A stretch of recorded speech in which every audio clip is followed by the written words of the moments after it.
त्रिदोष विवेचन। आज हम त्रिदोष को डिस्कस करेंगे जो अष्टांग हृदय में बताया गया है। तो अष्टांग हृदय सूत्र स्थान में जो फर्स्ट चैप्टर है उसका जो श्लोक नंबर 6 है वहाँ पे हमने त्रिदोष का विवेचन किया है। ठीक है, तो ये हम डिस्कस कर रहे हैं आज। तो इसमें क्या है, वायु पित्तम कफश्च एति त्रयोदोषा समासतः। ठीक है, वायु पित्तम कफश, ये 3 दोष हमको पता है। त्रयोदोष ये तो पता ही चल गया काउंटिंग करने से। फिर त्रय क्यों वर्ड आया ये आगे हम कमेंट्री में पढ़ेंगे इसकी। समासतः, ठीक है, त्रयोदोषा समासतः। तो संक्षेप में समासतः 3 दोष होते हैं, वात पित्त एवं कफ। तो अब यहाँ पे हम इसकी कमेंट्री देखते हैं। लाइन ट्रांसलेशन तो इसकी एक लाइन की ही है। अब ये सर्वांग सुंदरा कमेंट्री इसकी काफ़ी लंबी है, तो हम इसको देखते हैं। तो वायुर इति के द्वारा त्रिदोष का विवेचन किया गया है।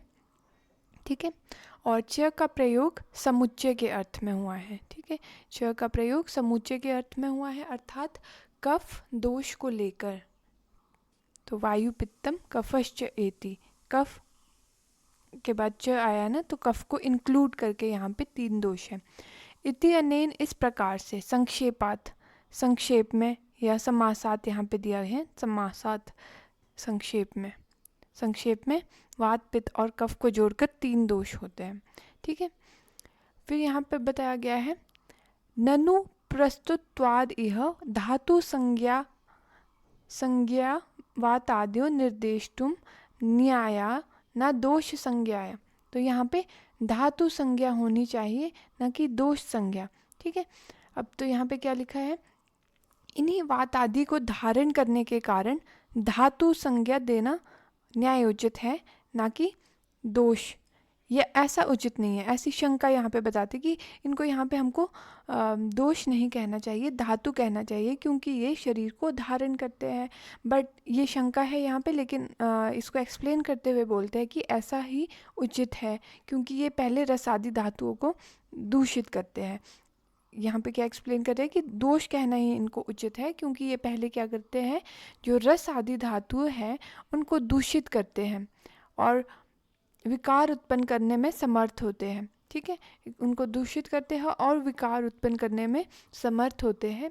इसे स्पष्ट करने के लिए इनकी दोष संज्ञा दी गई है, ना कि धातु। ठीक है, तो सबसे पहले ये दूषित करते हुए विकार उत्पन्न करने में समर्थ होते हैं। जब ये वात आदि धातु के रूप में उत्पन्न होते हैं तब विरुद्ध कार्य नहीं करते, क्योंकि वे देह धारण एवं वर्धक कार्य करते हैं। ठीक है, तब वे क्या करते हैं, देह धारण एवं वर्धक कार्य करते हैं। धातु रूप में कब क्या करेगी, ये देह धारण और वर्धन का कार्य करेगी। वात आदि को पूर्व आचार्य चरक ने भी दोषी कहा है।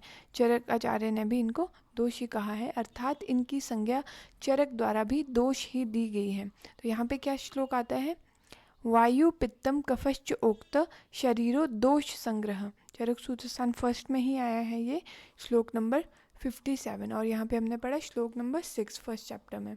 तो वायु पित्तम कफश्च उक्त शरीरो दोष संग्रह। और जो वाग्भट का श्लोक है, वायु पित्तम कफश्च एति शरीरो त्रयोदोषा समासता।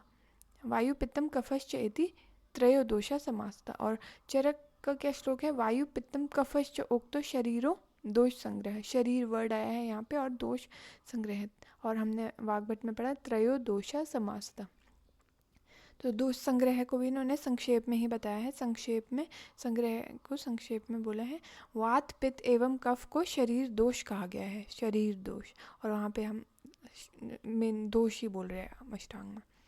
वात पित्त कफा दोषास्त्रय एव समासतः। इस प्रकार के निर्देश में इनको अलग करके यहाँ निर्देश किया गया है, या इनका अलग अलग विभक्ति के द्वारा निर्देश है। ऐसा उनकी प्रधानता को प्रदर्शित करने के लिए किया गया है। ठीक है, अब हम बहुवचन हमने यूज किया है ना, वायु पित्तम कफश्च एति, है ना।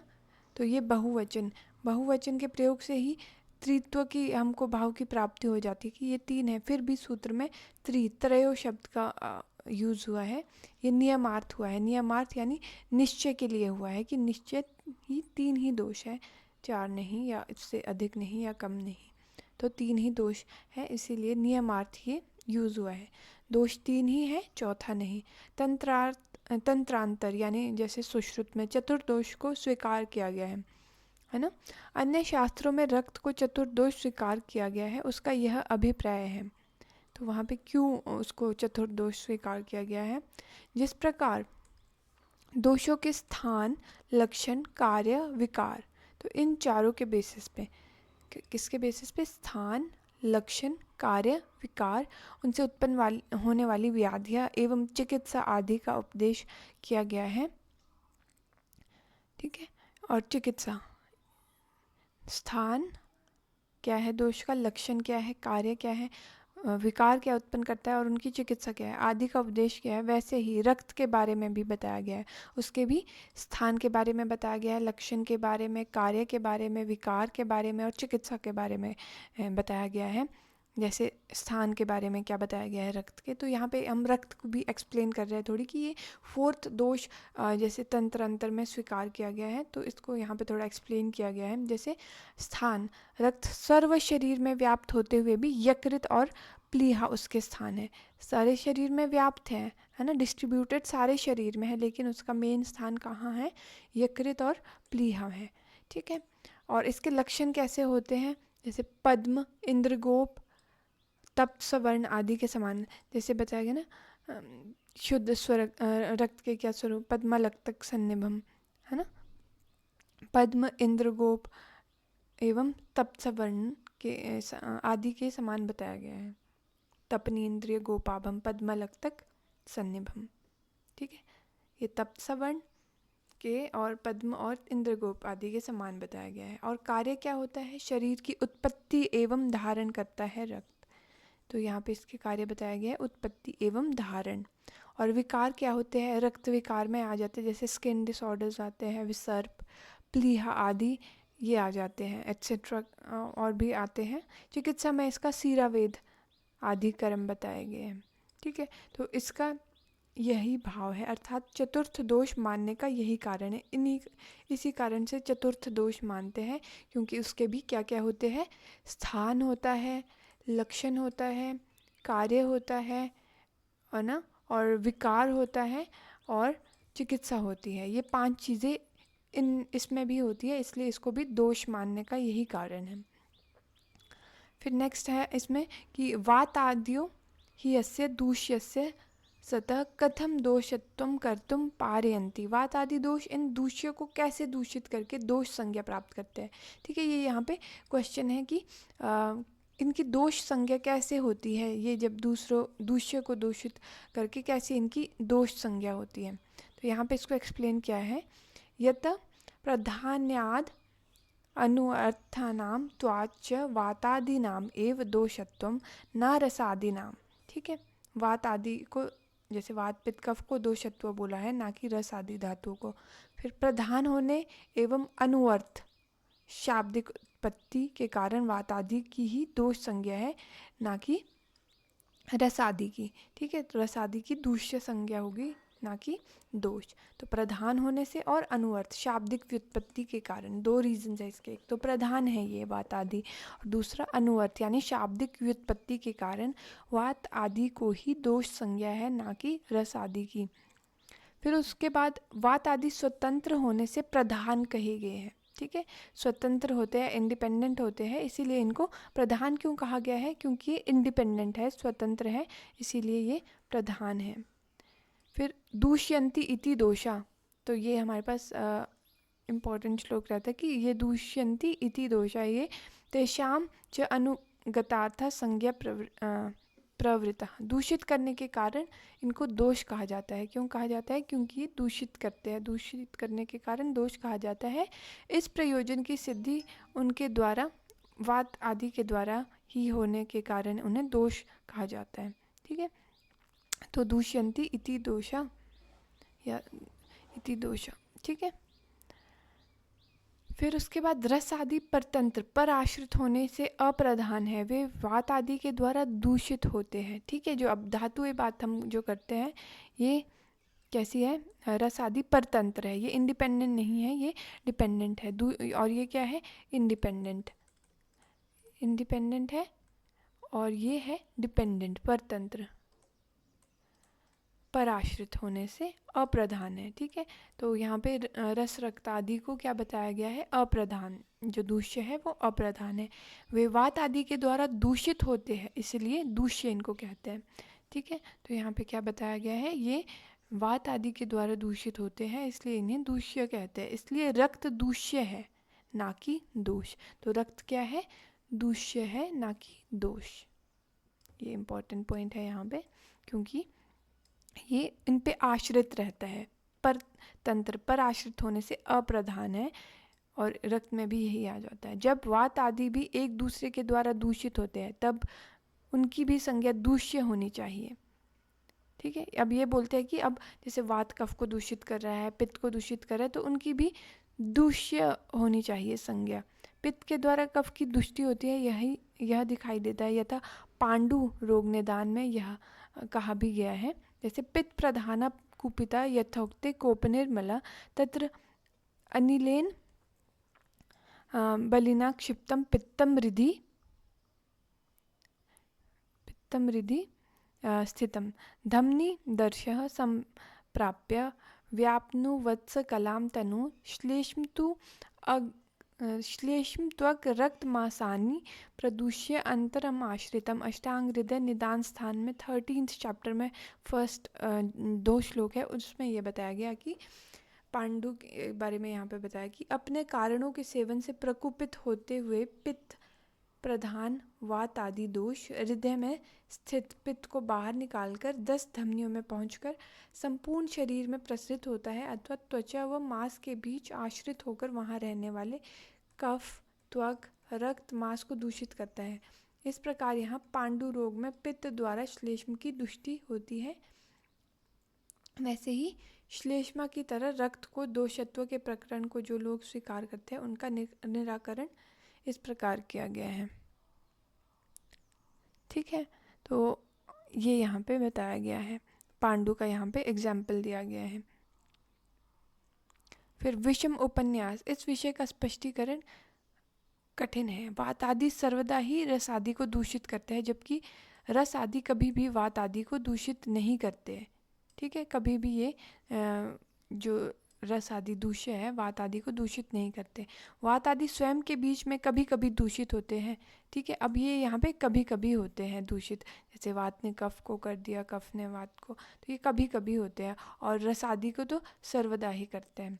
वे एक दूसरे को दूषित करते हैं, अर्थात उनमें दूषणत्व एक दूसरे के द्वारा होता है। दूषणत्व एक दूसरे के, वैसे ही प्रकृति के लक्षण में वात प्रकृति, पित्त प्रकृति व श्लेष्म प्रकृति वाले पुरुष बताए गए हैं। रक्त प्रकृति वाले पुरुष के लक्षण शास्त्र में निर्दिष्ट नहीं है। तो यहाँ पे प्रकृति से भी इसको एक्सप्लेन किया गया कि चौथा दोष क्यों नहीं है रक्त, क्योंकि प्रकृति अभी हमारे पास 3 ही होती है, वात, पित्त और कफ। रक्त प्रकृति वाले पुरुष नहीं होते हैं।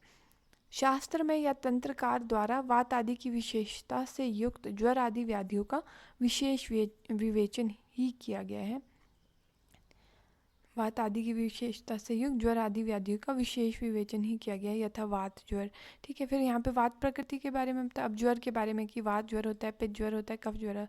रक्त ज्वर के बारे में ऐसा कुछ नहीं होता है कि रक्त ज्वर नहीं होता है, और यहाँ पे रक्त प्रकृति नहीं होती है। ठीक है, प्रकृति के बारे में यहाँ पे बताया, फिर यहाँ पे ज्वर के बारे में बताया। यह ज्वर रक्त ज्वर है ऐसा निर्देश नहीं मिलता। जो लोग विसर्प आदि को रक्त व्याधि समझते हैं उन्हें घृत दग्ध न्याय के द्वारा इस विषय का ज्ञान करना चाहिए।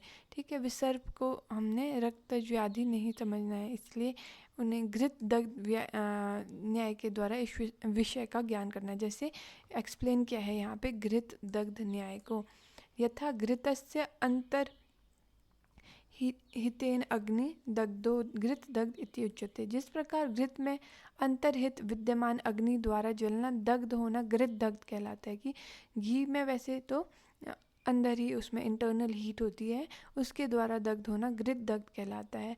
तद्वत रक्त आश्रित वात आदि दोषों द्वारा उत्पन्न होने से यह रक्तज है। तो रक्त आश्रित वात आदि दोषों द्वारा उत्पन्न होने के कारण यह रक्तज है कहा गया है। जहाँ कहीं कहीं रक्त की दोष संज्ञा का व्यवहार है, यथा कुष्ठ चिकित्सा आदि में, वह नाम मात्र ही है। ठीक है, अर्थात वे दूष्य ही रहता है, दोष नहीं है, नाम मात्र ही है।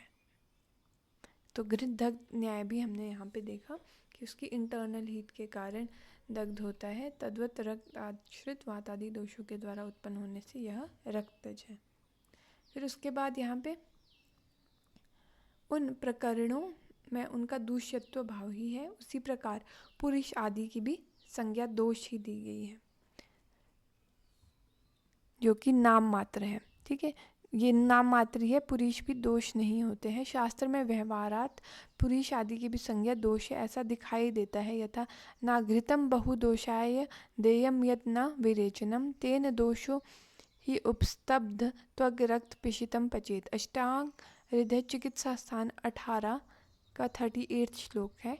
अत्यधिक दोष युक्त विसर्प रोगी को ऐसे घृत का प्रयोग नहीं करना चाहिए जो विरेचक ना हो, क्योंकि ऐसे घृत अविरेचक घृत के सेवन से रुके हुए दोष त्वचा, मांस एवं रक्त में पाक उत्पन्न करते हैं। ठीक है, तो ऐसे घृत का प्रयोग नहीं करना जो अविरेचक हो, उससे त्वग, मांस और रक्त में पाक उत्पन्न होते हैं। इस प्रकरण में पुरुष को दोष कहा गया है। ठीक है, तो यहाँ पे पुरुष को दोष कहा गया है। उदर चिकित्सा में, अब यहाँ पे उदर चिकित्सा में आचार्य चरक ने भी इसी विषय को स्पष्ट किया है। तंत्रकार द्वारा ज्वर चिकित्सा में इसी विषय का अभिधान किया गया है। फिर ज्वर चिकित्सा में भी इसी का अभिधान किया गया है। यथा दोषेण भस्मेन एव अग्नौ छन्ने अन्नम न विपच्यते तस्माद् आदोष पचनाद ज्वरितान उपवासित। अष्टांग हृदय चिकित्सा अध्याय 1 का 10 श्लोक है। जिस प्रकार भस्म राख में छिपी हुई अग्नि द्वारा भोजन नहीं पकाया जा सकता, उसी प्रकार दोषों में छिपी हुई अग्नि जठराग्नि द्वारा आहार का पाचन नहीं हो सकता। इसीलिए दोषों के पाचनार्थ ज्वर रोगी को उपवास कराना चाहिए। ठीक है, यहाँ आम दोष के दोषत्व गुण को बताया गया है। फिर यहाँ पे आम को भी दोष, ये नाम मात्र के ही कारण, पुरुष को माना नाम मात्र के लिए, रक्त को नाम मात्र के लिए माना, आम को नाम मात्र के लिए माना। इस प्रकार वात आदि 3 ही दोष है, ना कि रक्त। तो यहाँ पे मेन एक्सप्लेनेशन ये है कि 3 ही दोष होते हैं, रक्त नहीं होते हैं। उसके लिए यहाँ पे बहुत सारे इन्होंने लॉजिक दिए हैं। ठीक है, इससे यहाँ संक्षेप में स्पष्ट कर दिया गया है। इनका विस्तार संसर्ग, सन्निपात, क्षय, समता आदि भेद से विभेदित होकर तरतम परिकल्पना भेद से इनके असंख्य भेद हो जाते हैं। ठीक है, तो ये है हमारे पास सर्वांग सुंदरा व्याख्या।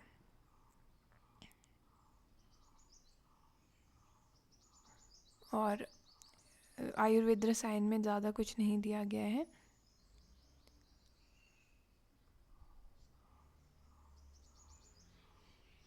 तो हमने इसमें क्या पढ़ा कि वायु पित्तम कफश्चेति त्रय दोषा समासता। संक्षेप में 3 ही दोष है, और च का यहाँ पे जो कफ के साथ च है वो समुच्चय के अर्थ में हुआ है, यानी कि यहाँ पे कफ को इंक्लूड किया है, कफ दोष को लेकर। समासात से यहाँ पे संक्षेपात या संक्षेप में अर्थ लिया गया है। ठीक है, फिर यहाँ पे ये तो बता दिया। फिर बोला है कि धातु संज्ञा क्यों नहीं है, क्योंकि ये धारण करता है शरीर को, इसकी धातु संज्ञा होनी चाहिए, लेकिन इसकी दोष संज्ञा क्यों है। तो यहाँ पे इसको एक्सप्लेन किया गया है कि दूषित करते हुए विकार उत्पन्न करने में समर्थ होता है। पहले ये रस आदि धातु को दूषित करता है और विकार उत्पन्न करने में समर्थ होता है, इसलिए इसको स्पष्ट करने के लिए दोष संज्ञा दी है, ना कि धातु। और जब ये धातु रूप में उत्पन्न होते हैं तब विरुद्ध कार्य नहीं करते, क्योंकि वे देह धारण एवं कफ वर्धन का कार्य करते हैं। तो इसीलिए दोष शब्द दिया गया है।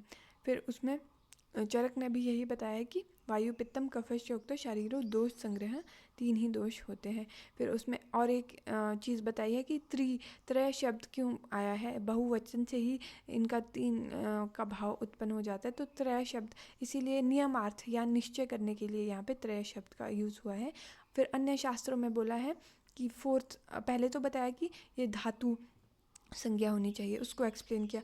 फिर उसको बोला कि बहुवचन ये त्रिशब्द क्यों यूज़ किया। फिर अब बोल रहे हैं कि चौथा दोष रक्त भी होता है, अन्य शास्त्रों में ऐसा स्वीकार किया गया है। फिर उसको एक्सप्लेन किया गया है कि वो इसीलिए दोष कहा गया है उसको क्योंकि उसके स्थान, लक्षण, कार्य, विकार और चिकित्सा सेम दोषों की तरह होते हैं, जो ये 3 दोष है उनकी तरह होते हैं। फिर उसके बाद एक क्वेश्चन और आता है कि वात आदि दोष इन दूषियों को कैसे दूषित करते हैं। ठीक है, तो फिर ये यहाँ पे इसका आंसर है कि प्रधान होने से और अनुअर्थ, प्रधान होने से और अनुअर्थ यानी शाब्दिक व्युत्पत्ति के कारण वात आदि की दोष संज्ञा है, ना कि रस आदि की। ठीक है, और दोष संज्ञा इसीलिए यहाँ पे होती है इसकी। और स्टार्टिंग में भी हमने थोड़ा देखा था कि दोष है क्योंकि ये पहले रसादियों को दूषित करते हैं और विकार उत्पन्न करने में समर्थ होते हैं। और यहाँ पे हम देख रहे हैं कि प्रधान और अनुवर्त यानी शाब्दिक व्युत्पत्ति के कारण वात आदि की ही दोष संज्ञा है, ना कि रसादि की। फिर वात आदि जैसे स्वतंत्र है, दूष्यंती इति दोषा इनको कहा गया है, और रसादि परतंत्र होते हैं और रसादि में ही रक्त आता है, यानी कि वो डिपेंडेंट होता है, इसीलिए उसको दूष्य कहा गया है। फिर यहाँ पे कुछ एग्जाम्पल्स आते हैं डिजीज़ के, जैसे पांडु रोग के निदान में कहा गया है कि उसकी पैथोजेनेसिस में कैसे कैसे पित्त प्रधान वात आदि दोष हृदय में स्थित होकर पित्त को बाहर निकालकर 10 धमनियों में पहुंचकर संपूर्ण शरीर में प्रसारित होता हुआ त्वचा मांस के बीच आश्रित होकर वहाँ पे रहने वाले कफ, त्वक, रक्त और मांस को दूषित करता है। इस प्रकार पित्त द्वारा श्लेष्म की दुष्टि के बारे में यहाँ एक्सप्लेन किया गया है पांडु रोग में। ठीक है, पांडु रोग में पित्त द्वारा श्लेष्म की दुष्टि के बारे में एक्सप्लेन किया गया है। तो वैसे ही श्लेष्मा की तरह रक्त के दोषत्व के प्रकरण को जो लोग स्वीकार करते हैं उनका निराकरण इस प्रकार किया जा सकता है, जैसे विषम उपन्यास। और इसका जो स्पष्टीकरण यहाँ पे बोला है कि कठिन है। फिर सर्वदा ये बताया गया कि सर्वदा रस आदि को दूषित करते हैं और ये एक दूसरे को कभी कभी ही दूषित करते हैं। ठीक है, फिर दूषणत्व एक दूसरे के द्वारा होता है। वात पित्त, फिर यहाँ पे प्रकृति और पित्त ज्वर के बारे में बताया गया कि वात प्रकृति, पित्त प्रकृति और श्लेष्म प्रकृति होती है, रक्त प्रकृति नहीं होती। और वात ज्वर, पित्त ज्वर और कफ ज्वर होता है, रक्त ज्वर नहीं होता है। और फिर यहाँ पे एक एक्सप्लेनेशन घृत दग्ध न्याय के द्वारा की गई है, जैसे विसर्प आदि को रक्तज व्याधि समझते हैं, उन्हें घृत दग्ध न्याय के द्वारा इस विषय का ज्ञान कराना चाहिए। जैसे कि घृत में अंतर्हित अग्नि विद्यमान रहती है, उसी के द्वारा दग्ध होता है, तद्वत उसी की तरह रक्त आश्रित वात आदि दोषों द्वारा उत्पन्न होने से यह रक्तज कहा गया है। ठीक है, फिर कुष्ठ में भी वो नाम मात्र के लिए ही दोष बोला गया है रक्त को। ठीक है, वह दूष्य ही होता है। लेकिन फिर पुरीश को भी वैसे कई जगह दोष के नाम से बोला गया है, लेकिन वो भी नाम मात्र ही है। पुरीश को भी बोला गया है, रक्त को तो बोला ही गया है। ठीक है, और वहाँ पे घृत दग्ध न्याय यूज़ हुआ है। फिर वहाँ पे उदर चिकित्सा और ज्वर चिकित्सा में भी इसी विषय को स्पष्ट किया गया है। और एक ये आया कि जिस प्रकार भस्म में छिपी हुई अग्नि द्वारा भोजन नहीं पकाया जा सकता, उसी प्रकार दोषों में छिपी हुई अग्नि, उसमें अग्नि होती है लेकिन वो आहार का पाचन नहीं कर सकती, इसीलिए दोषों के पाचनार्थ ज्वर में रोगी को उपवास कराना चाहिए। और आम के दोषत्व गुण को यहाँ पे बताया गया है। इस प्रकार वात आदि 3 ही दोष है, ना कि रक्त। बस यही यहाँ पे